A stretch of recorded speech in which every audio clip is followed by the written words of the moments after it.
Well, good morning, guys. This is Kita Boo, Queen of the South, checking in. I am an entrepreneur. I am an artist. I am a realtor. I wear several hats, and I'm so excited to be on the show. Diversified Game. Learn how to start, run, and sustain your business. Hey, it's Kellen, and today on Diversified Game, I got some artist game for you. So those of you who say, man, music is my thing, AI has come out, so now I think I can be an artist. Nah, but Kita Boo was doing it way before then. So it's her voice that you're going to hear. It's her visual that you're going to see. And she stuck out to me. And so I reached out, very polite, professional young lady. We're going to get into what it takes to be an artist, in this crazy AI world of ours. Kita Boo, welcome to Diversified Game. How are you doing? I'm good. Thank you for having me. You are so welcome. Thank you for coming on. We are turning this into the Kellen champs. She has her wine. I have YOLO rum. So cheers and salute to anybody else who's going to partake with us while experiencing this podcast. Kita Boo, I want to get into how long have you been doing music and what made you, say, I'm going to invest in myself and get into the studio? Okay, well, I've actually I started writing music at 15, but as far as pursuing the career of it, it's been 16 years. 16 years. Okay. And in that 16 years, have you done an album? Have you focused on the singles? Like, give us that journey of, from taking it from a youngster and then saying, I want to take this even more serious and invest, even more money. Right. So I started out initially just recording, and once I kind of got the feedback, from my peers and friends and everybody like, oh, you so good, whatever. I never saw myself as an artist. I just love to write music. So I started off writing poetry, songs, and then I went as far as taking the steps to get in the studio. So a good friend of mine had a studio, and he begged me to get on the song, and I'm just like, I don't want to do that, And so when I did it, it was like actually really good. So at this point, I think I was like 19 or so, and I just just started getting out there, building my network. And with that method, it was a whole lot different versus now, because now everything is more internet, social media. Back then it was the CDs, it was the the flyers, just the legwork, and just always just had that drive and determination. And of course, getting into like the open mic showcases, just gravitate to whatever platform could possibly just push me in the direction that I was trying to go into. But I have so much material online, from EPs, singles. I got over 100 something YouTube videos. Like, it's a lot. I got a lot of work. So just Google me. You'll see everything.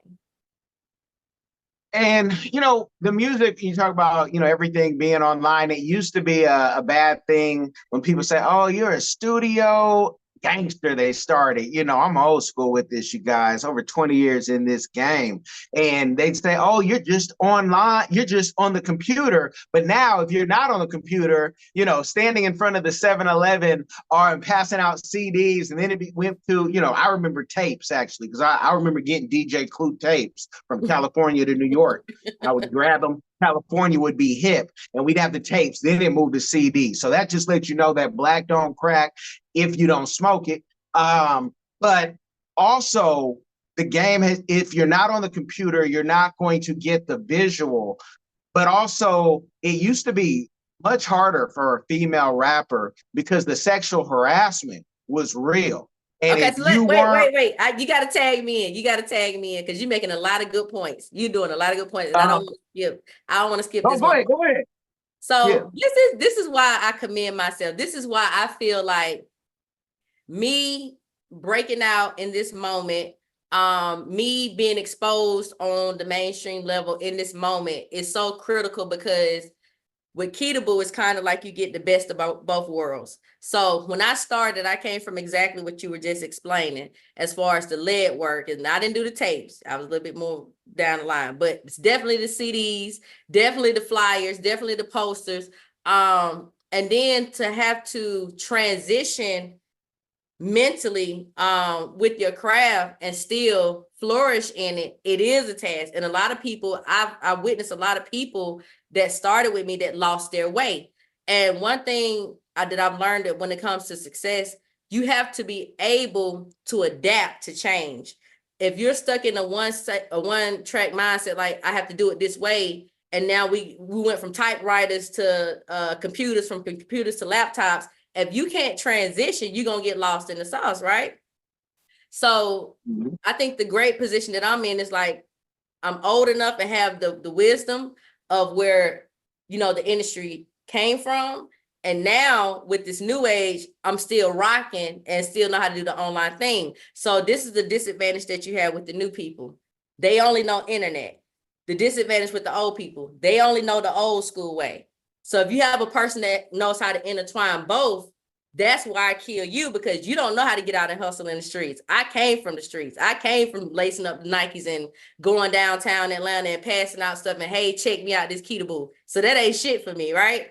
Y'all, on the other hand, you stuck on this. I know how to rock with the younger crowd and be like, hey, look, yeah, let's go viral. Let's team up. So it's just, I think it's just about having a hustler's mentality. So I just want to tap on that because you said some stuff right there.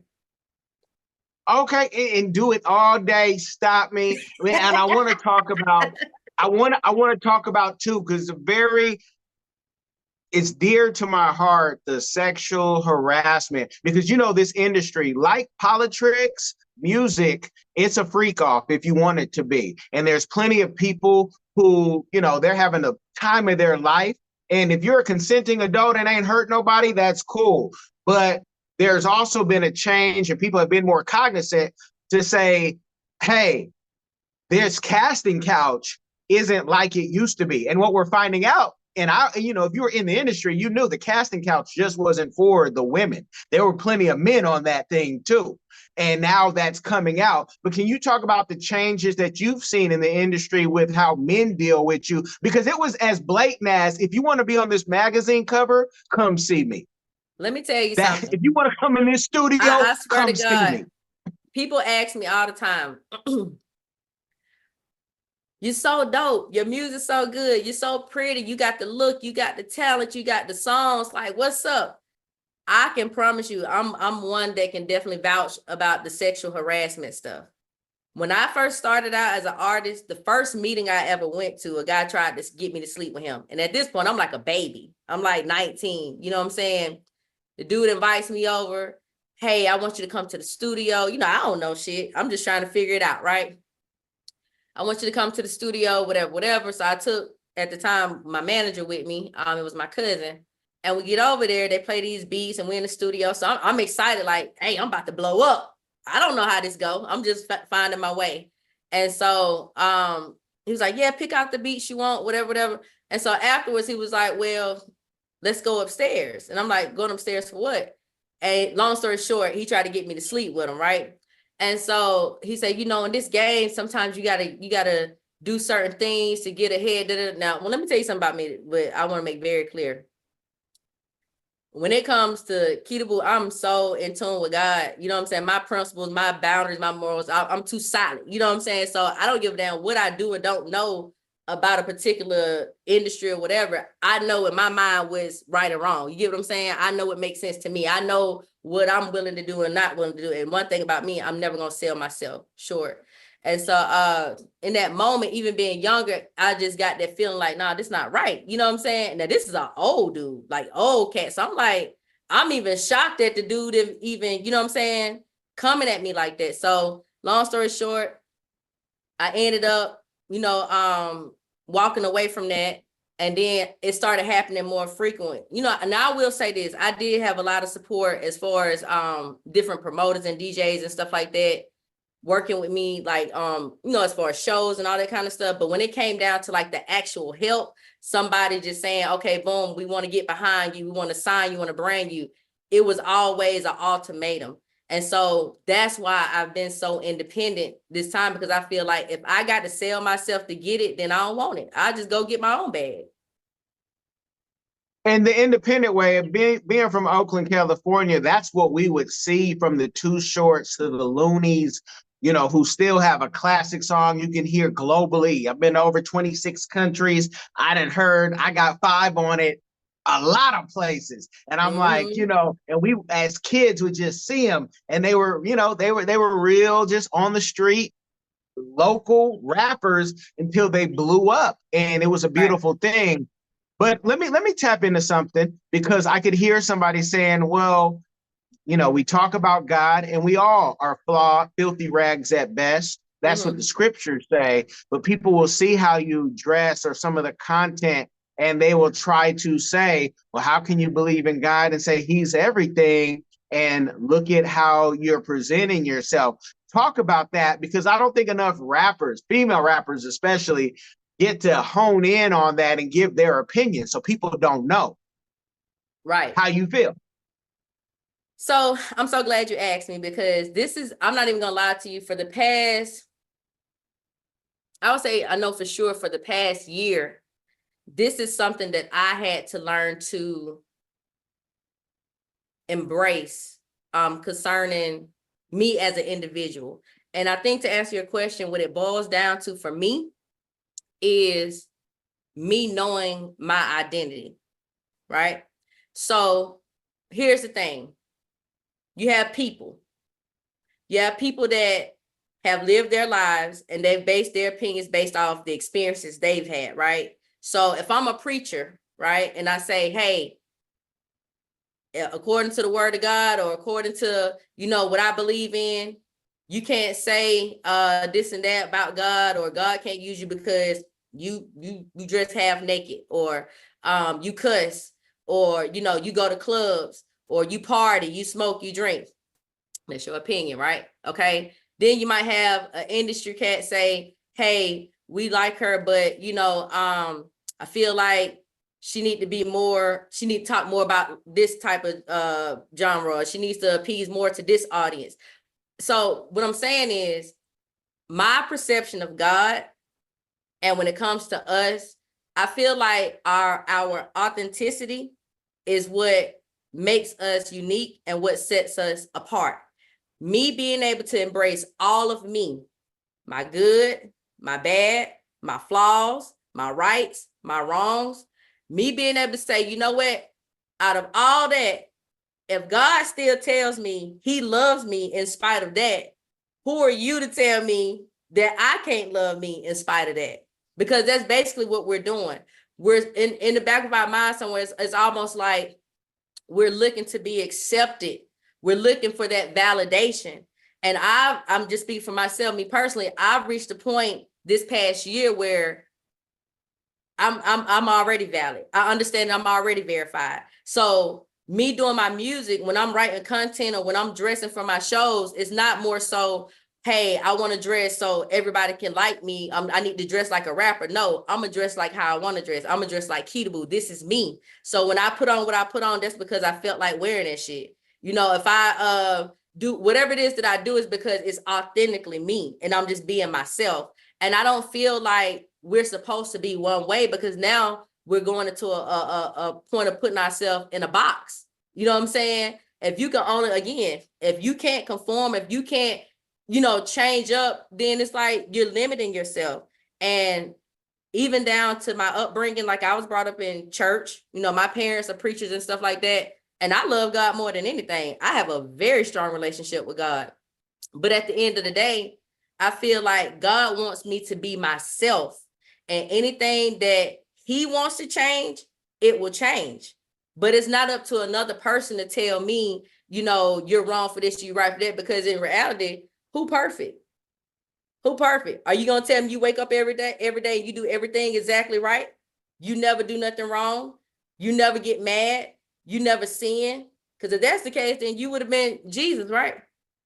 So a lot of times we try to take people, especially the you know, the big celebrities that have the bigger platforms. We love throwing rocks at those people, but truth be told, if I followed you home, you probably do more fuck shit than I do. Excuse my language, but that's what it is. You do more fucked up shit than I do. But because I got the spotlight on me, you know, you want to bring me down. So I feel like anybody that's striving for success and trying to if you're becoming something great, you have to lock in with God, because that's the greatest love right there. Even when I don't know what I'm doing wrong, God still loves me. And he knows before I even started this journey, he knew everything I was going to do. So guess what? If he says at the end of my story, I win, I'm not worrying about the middle part. I'm not worrying about what I did wrong. I'm not worrying about who didn't like me. I'm worried about the end of my story, which is I win. Thank you. I'm done. I get you to me up. And that's her answer. So for those who would always want to ask, you know, an artist that's her answer. And that's what this whole show is about, to give people, you know, the inside from different perspectives, because you have, you know, mainstream artists, and some of them I love, and they're at the top of the top. But where they started in that club on that pole, drugging folks and this and that, is just where they were at.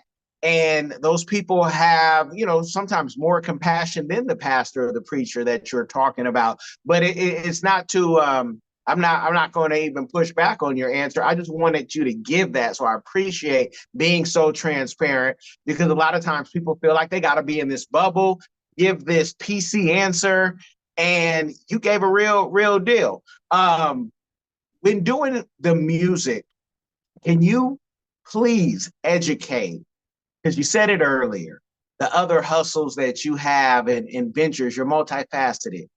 But being an artist and being an upcoming artist, you have other things going on.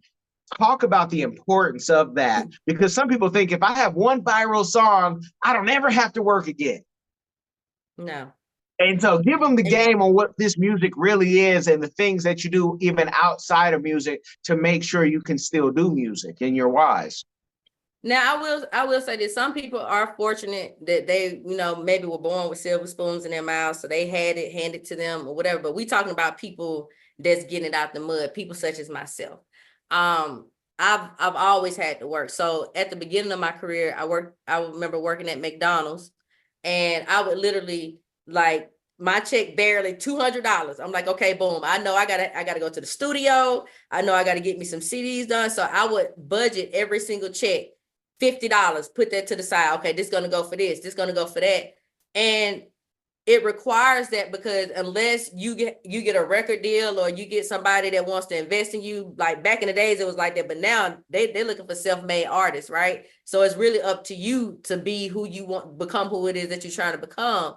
And so with that, me being an independent artist, I understand that I am the muscle behind my music. So I have to, there's times where I have to, I'm a realtor. I do real estate, property management. So there are times when I have to focus on that to keep the money going, and then boom. But see, my mindset, the way I work, I'm an overachiever. So I might do 10 plays, and I might make 10 moves, 10 power moves that'll kind of flow in the moments where I have to step away and go get the bag back up. You get what I'm saying? And so but you have to find your way. I can't teach people how to hustle. I just know how to do it. You get what I'm saying?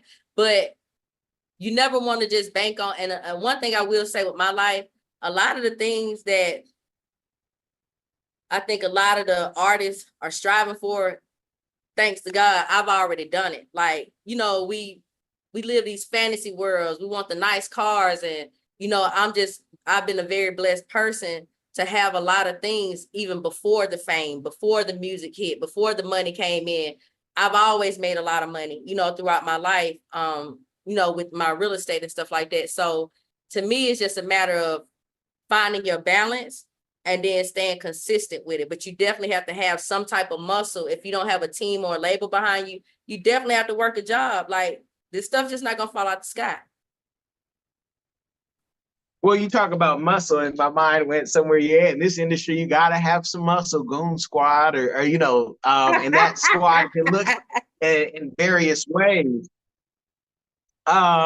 Because you're in the den of lions, and people don't have time always, or want to teach you. They want to, if anything, take advantage of you for what you Right. don't know.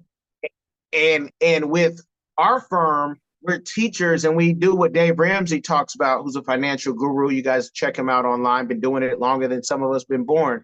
But it's being a teacher so you don't get ripped off. So even if I'm not there, okay, this is how you stall on a deal. This is what a proper deal should make and you should do. But that's because the people I started doing business with did not play. You don't mess up these type of deals. It can cost you everything. And I mean that. So in this industry, can you tell people if, what you had to go through to kind of learn how to build a team, who to trust, because I'm sure you've been burned worse than the chlamydia, Oh, absolutely. And to stop somebody, 360 deals. Kirk Franklin, maybe 4 or 5 years ago, I think, no, maybe a little longer, just got out of his 15-year deal. It was an awful deal that he had. But talk about what you've seen and what you've learned to save the 14, 15-year-old, the 19-year-old who's saying no to the bedroom right now and saying yes to the boardroom. Give them the game. So one thing I would say that I had to learn was that, number one, you have to deal with like-minded people. And a lot of times, the main people that's saying they're your friend, they got your back, they normally don't. So there has to be a sense of street smart about you, as well as the book smart, getting the education behind what you're doing. But I feel like, you know what? Self-empowerment and just taking the time to get the knowledge behind what you're doing, that benefited me so much, because now versus me going to this person saying, hey, I want to do this, can you help me? No, I want to learn if I want to become, if I want to run a record label, the first thing I'm going to do is I'm going to research. I'm going to figure out what does it require of me to run a record label, which I do have my own label, KB Entertainment, by the way. 16 years in the making. But anyway, but educate yourself. If a lot of times, and I say this to our people, if we would learn to educate ourselves versus always going to somebody asking for help, we will be a whole lot better. And I think that gives us the self-sufficiency, because I tell you how it happened for me. When I first started out, like I just explained about the situation with the guy trying to sleep with me. Okay, that's me trying to find my way. I'm like, okay, I'm only going to keep going to so many people and I'm going to keep hitting that same brick wall, right? So apparently, you're only willing to help if I'm willing to do this or sacrifice myself or, sell myself out, whatever. So now I got to eliminate the middleman. You in my way. I'm trying to get somewhere and you're standing in my way. So instead of me saying, hey, I need to get in the studio, I don't really have the money. Now I'm going to work up my budget where I can save my own money and I'm going to go get my own recording studio. I don't need you no more. Now I can get somebody to come in and run my shit and work for me. Now, what did I do? I just changed positions. You see what I'm saying? Chess moves. I feel like you have to be, and this is for people that are entrepreneurs and also leaders, you have to move strategic. And a lot of times our emotions get the best of us, where we feel like if somebody don't like us or if somebody wrong us, we focus so much on that. Baby, you got to keep it moving. You have to understand, again, you have to study what you're trying to become. You have to study the industry. So if you know this is a very cutthroat industry, can't wear your feelings on your sleeve. Now, that's something I had to learn because I used to fight all the time. I slap motherfucker quick. But, I had to overcome that. And God, like, listen, hey, if you're going to be this great person, can't be easily triggered. You can't sweat the small stuff. You can't worry about what somebody said, And my younger days, I didn't understand it. But as I matured as a woman, I get that now. So a lot of times I don't even feed into it. But educate yourself, self-empowerment. I would also say, and you have to also believe what people show you. So if a person is showing you that they don't have your best interests at heart, you need to believe those people. A lot of times people show us the signs and we, kind of disregard it because we wouldn't want to think our friend would do us like that. But I've sat back and watched so many of these industry people manipulate these artists and, oh, give me $5,000 and I'm gonna make you a star, and they pay the $5,000 and they ain't did nothing for you. You see what I'm saying?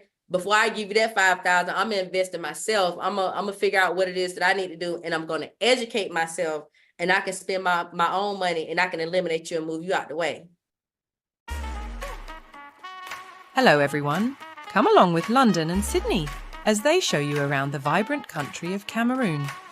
We explore the heart of Africa through the eyes of London and Sydney.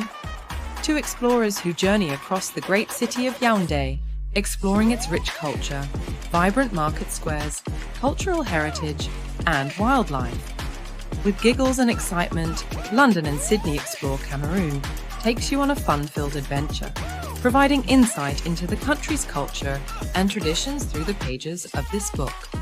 It's packed with exciting stories and super cool facts about Cameroon that will make you go, wow. Get your copy now, available on Amazon and in libraries near you. There's only one easy way to experience the exploration of Cameroon, and it's through London and Sydney. Don't wait, get yours. Real talk, and y'all make sure you check out KB Entertainment Studio, because that's how you boss up. And with that, you know, the game is the game. We're not going to change it. Surely not going to change overnight, but people don't change. Like, people are powered by it's sex, drugs, and rock and roll sometimes in this industry, until you understand that, oh, I actually need to make a living and a giving. How did you, and when did you say, you know what, I'm going to find a way to make a living at this music? And what were those steps? Did you go get a CPA, a lawyer?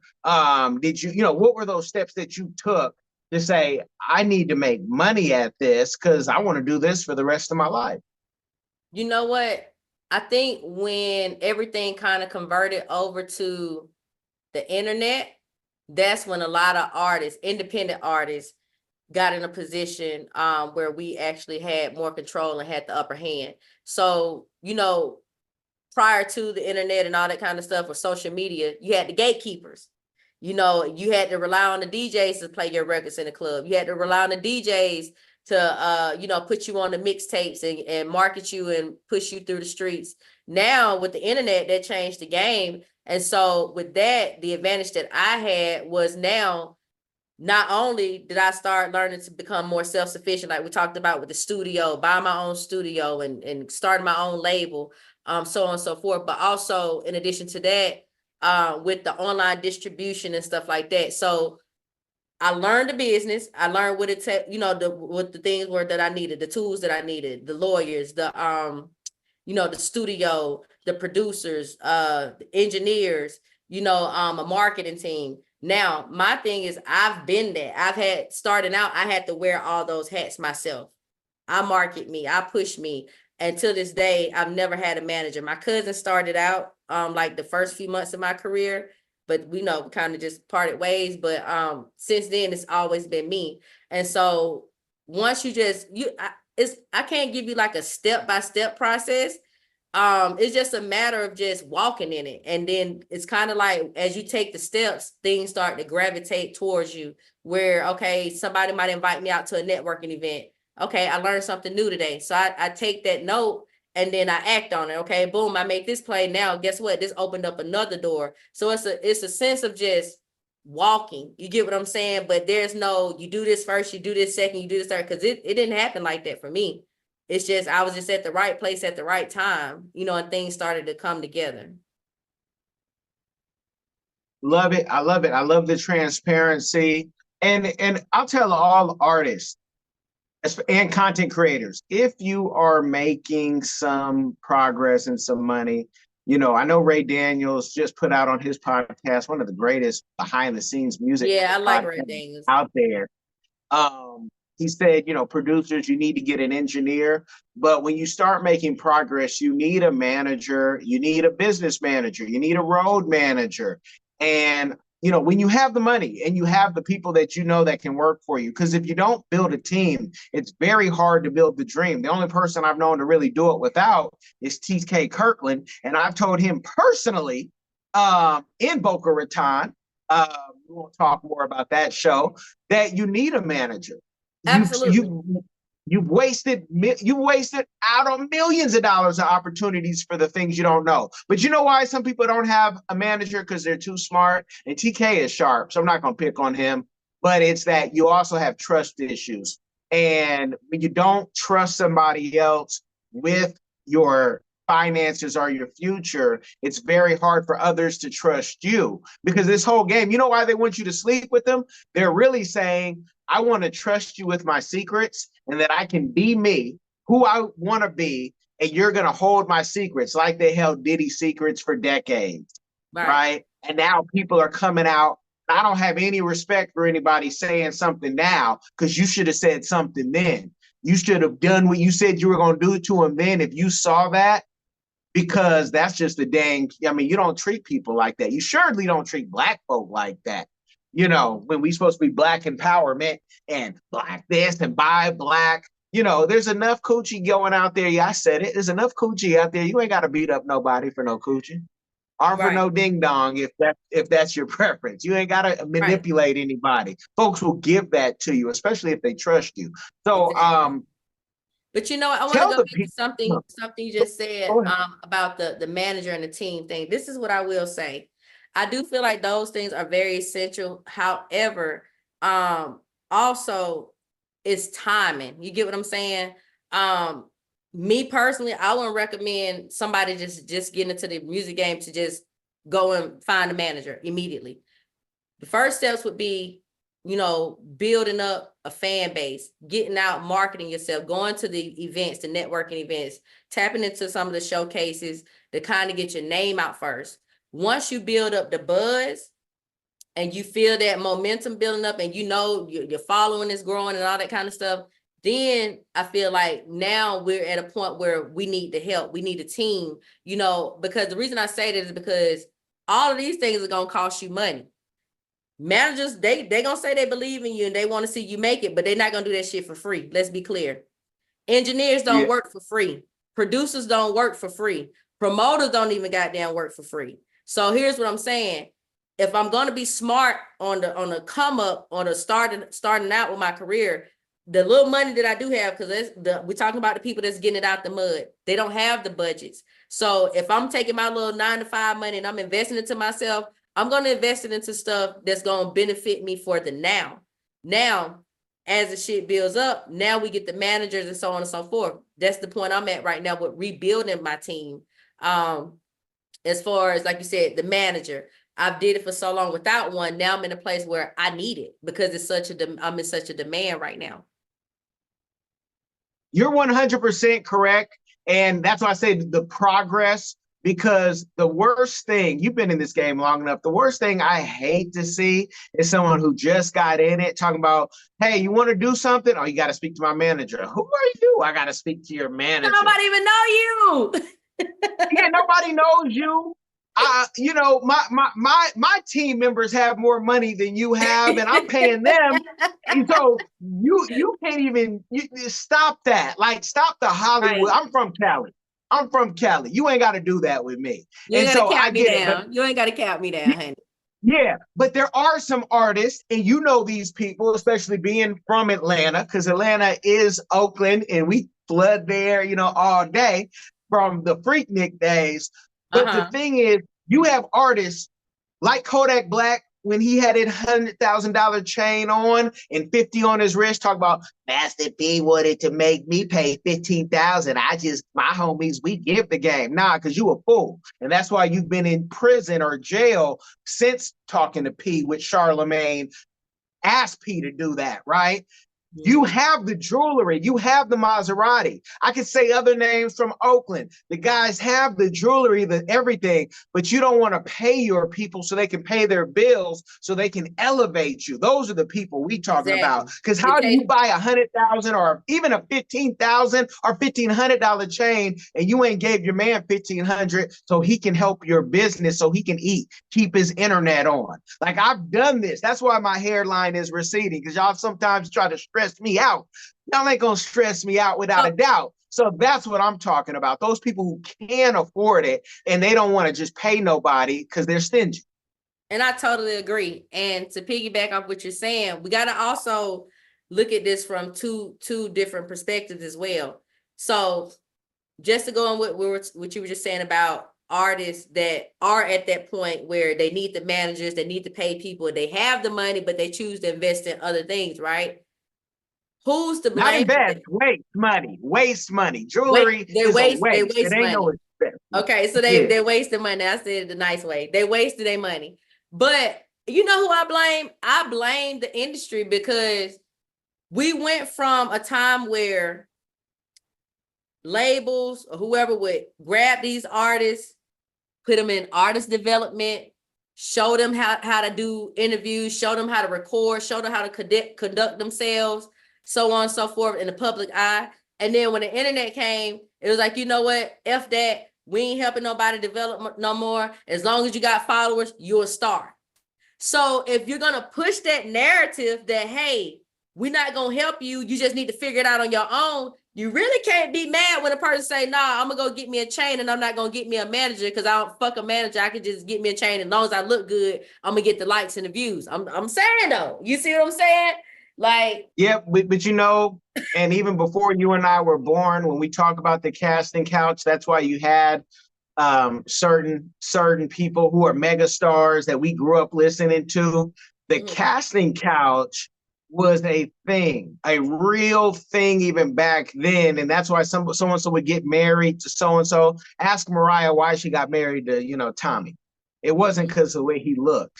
It was the access he could give her, right? And she was playing the game. A lot of women and men do that globally. It's not just an American thing.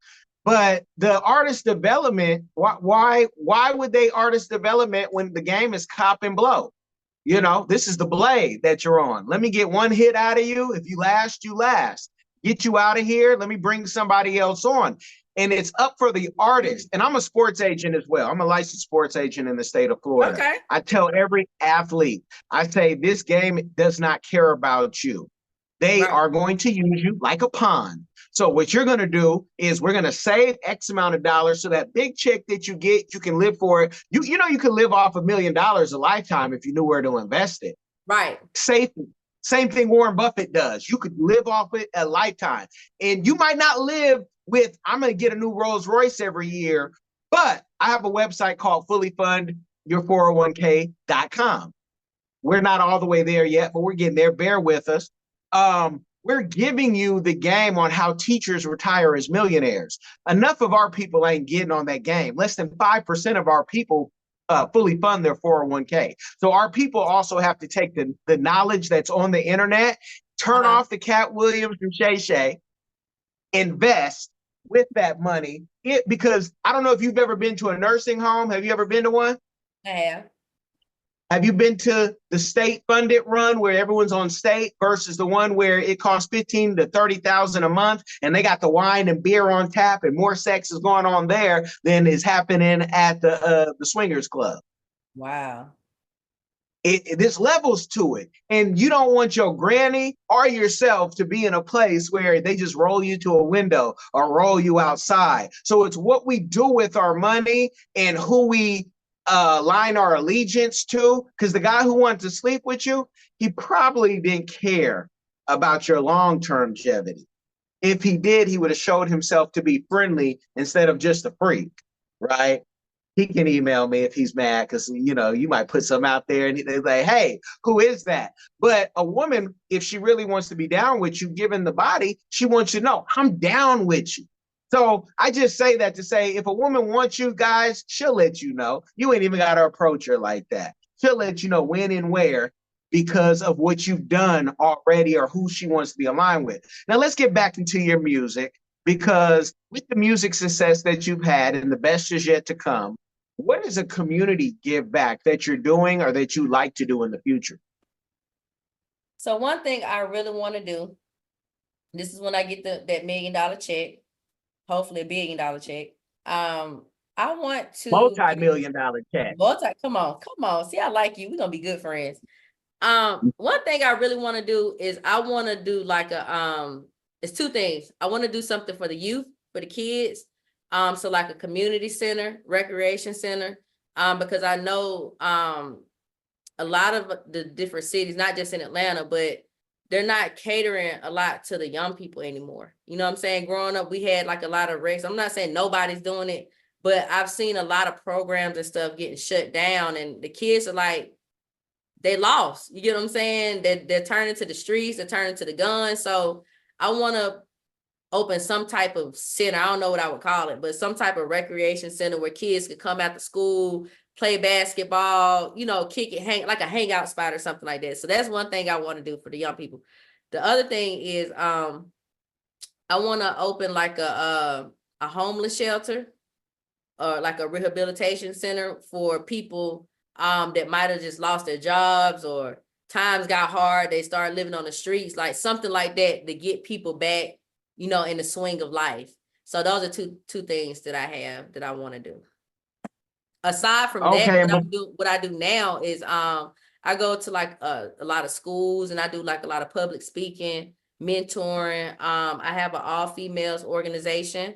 It's a women empowerment organization. I'm working on some stuff for this year, this upcoming fall, where we're going to start having quarterly seminars, just reaching out to other women, other business women, entrepreneurs, like-minded people, and just pushing each other as a community, I love it. I love it. And if you're not, in case you're tapped in, I want to let the audience know, if you say, I want to do that stuff too, if you want to be a speaker, dedicate 3 to 6 months to Toastmasters International. And after you graduate from Toastmasters and you feel like, okay, I've gotten what I needed to get, it's free. There are some paid groups, but it's free.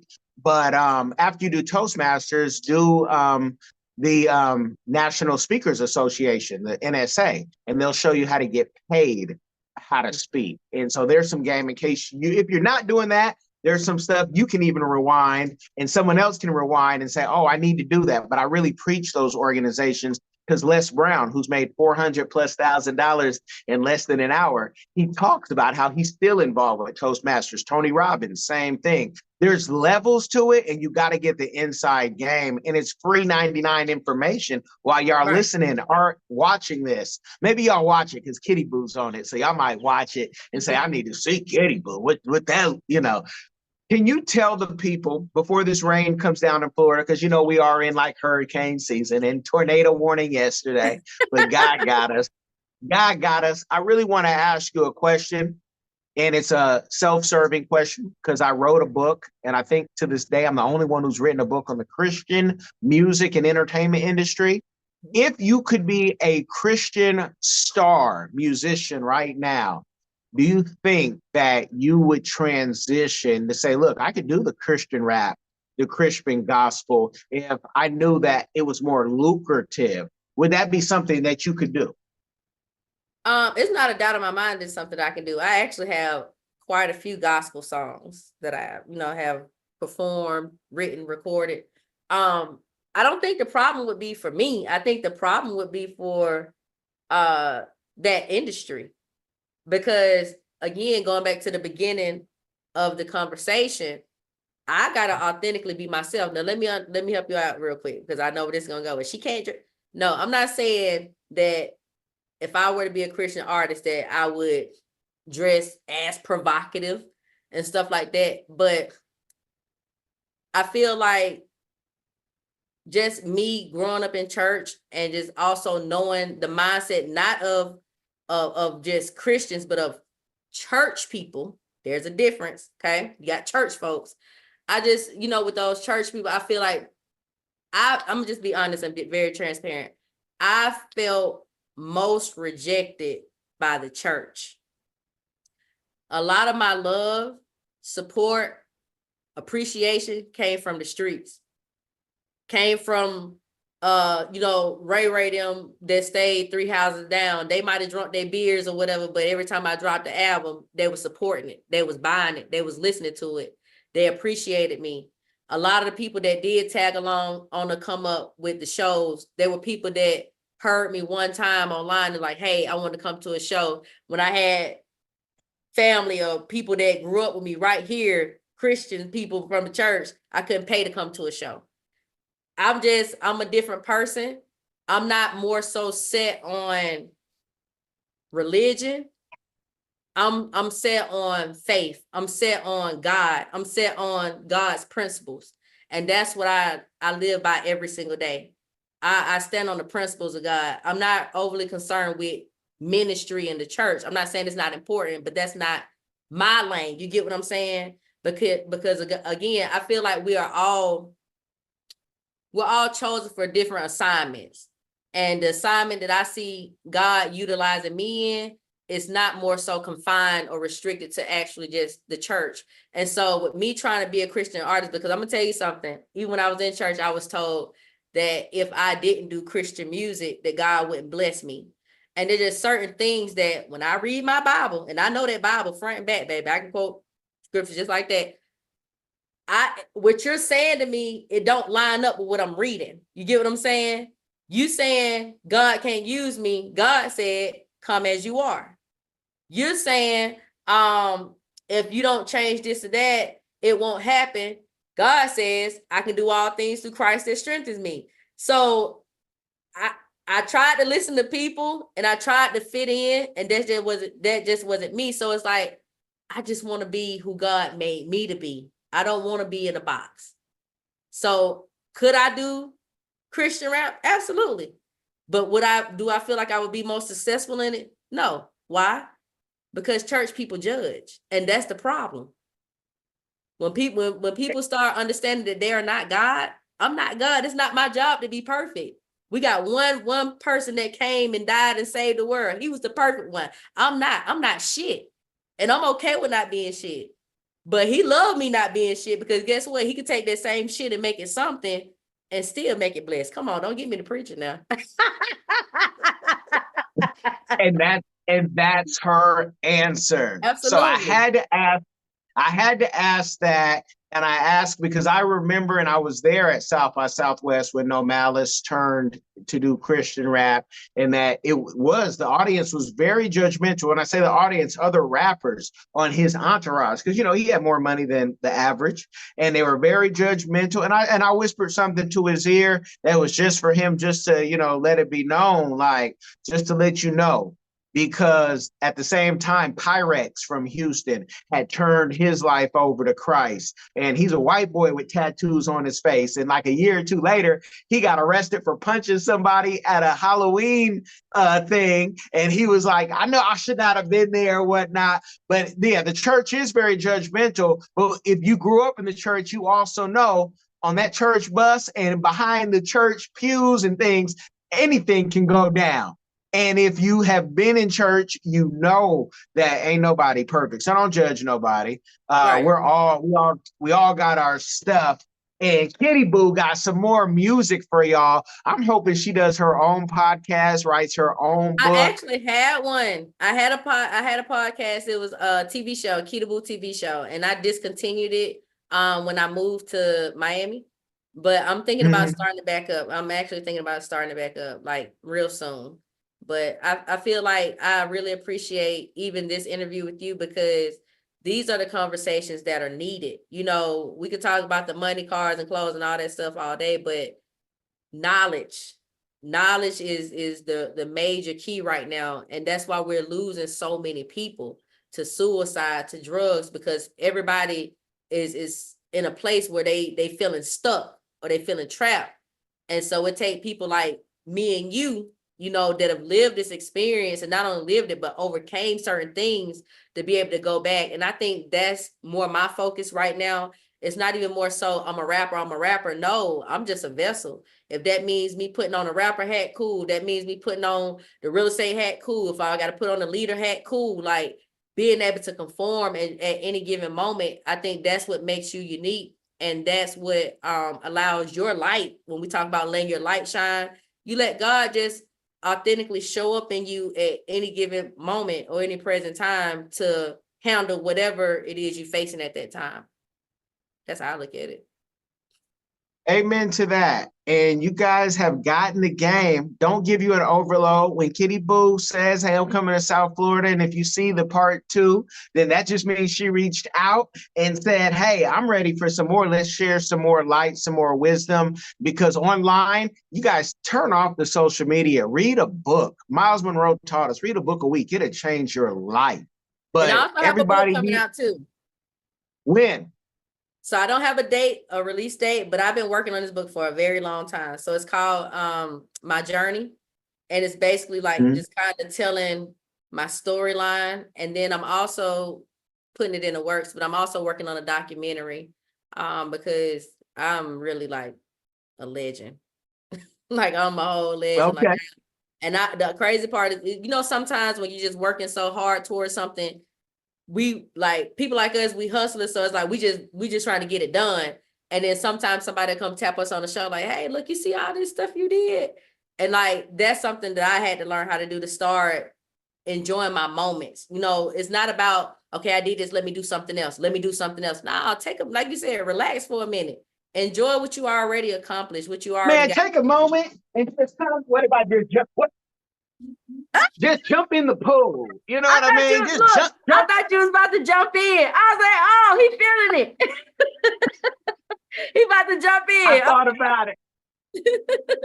But you have to breathe. Enjoy your moment. Enjoy your harvest. Like, it's okay. Like, I had to tell myself this because I felt like I was racing time. Baby, it's yours.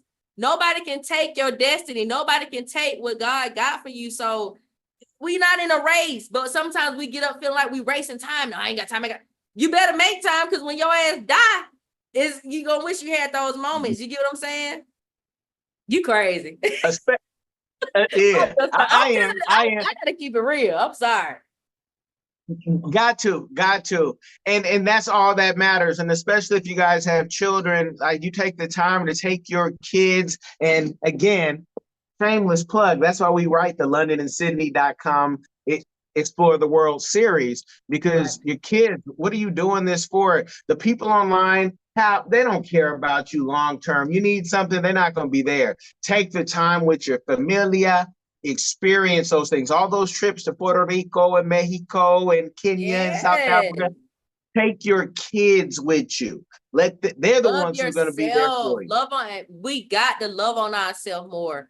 I'm telling you, self-care, that brings about so much peace. When you care about yourself, when you look good, when you know, in shape, working out, you know, all that stuff matters. It matters with your mindset. It matters with your mental, because when you look good, I mean, when you feel good, you look good. So I would definitely say self-care is like top priority for me right now. I don't let people drain me. I don't go around people that I know don't care about me. I'm not forcing no interactions. I'm calm, cool, and collected, baby. Hey, I'm breezy. You know what I'm saying? So, Yeah, so you but you have to protect your energy. Seriously.